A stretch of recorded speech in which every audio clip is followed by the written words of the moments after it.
لە ڕۆژی ژینگەی کوردستان شەشەمین فستیڤاڵی گیاباریەکان لەلایەن دوو ڕێکخراوی ژینگەیی لە ئاڵەبجا بەڕێوە چوو. زیاتر لە 60 جۆر لە گژوو گیاباریەکان بە سەوزی و ئامادەکراوی خرانە ڕوو. ئامانجمان لە عرضکردنی کۆمەڵێک گژوگیا هەیە کە پەیوەندی بە سروشتی ناوچەکەمانەوە هەیە. ساڵانە کۆمەڵێک شتی تازە تیان ڕووە یاخود جایکە دۆزینەوە سوودی جایکەمە هەیە عرضیەکەین.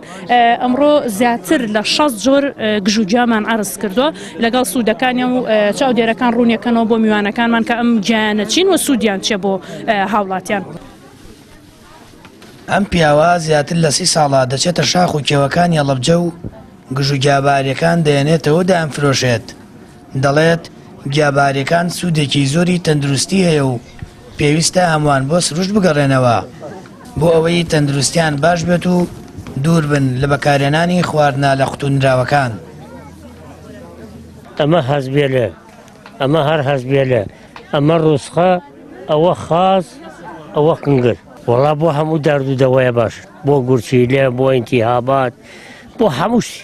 لە فستیڤاڵی گیایە بەشداریم کردووە لە تۆڵەکە و گێلاخە و ڕسقە. طبعاً هەر گیایەک سوودی جیاوازی هەیە، بەڵام ئێمە لەم فستیڤاڵە ئەمانەوێتەوە بگەێنین کە هەنێک خواردن هەیە زۆر ئەخورێت وەکو برنج و شلە سوودی وایان نییە، بەڵام ئەم خواردنە گیانە زیاتر سوودیان هەیە. ئێمە ئەوە گەێنین لە خەڵک زیاتر عیلاجیش بەکار نێنن، هین بەکاربێنین، گیا بەکاربێنن لە جیاتی عیلاج.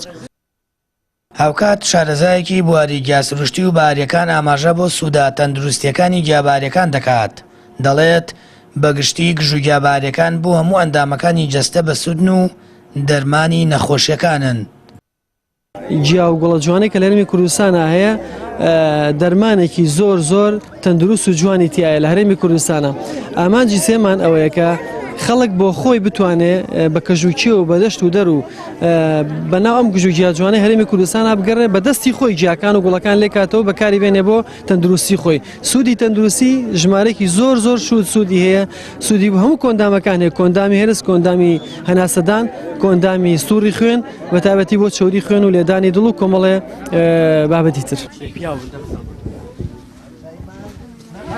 لەلایەککردنی نانی هەورامی و لەلایەکی دیکە یاپراخ و دەیان جۆری تری خواردنە کوردەواریەکان دیمەنێکی جوانتری بە فستیڤاڵەکە بەخشی.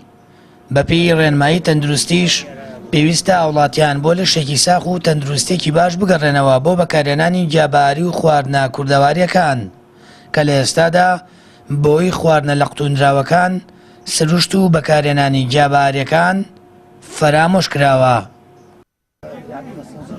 سامان فتاح، کەناڵی ئاسمانی پەیام، هەڵەبجە.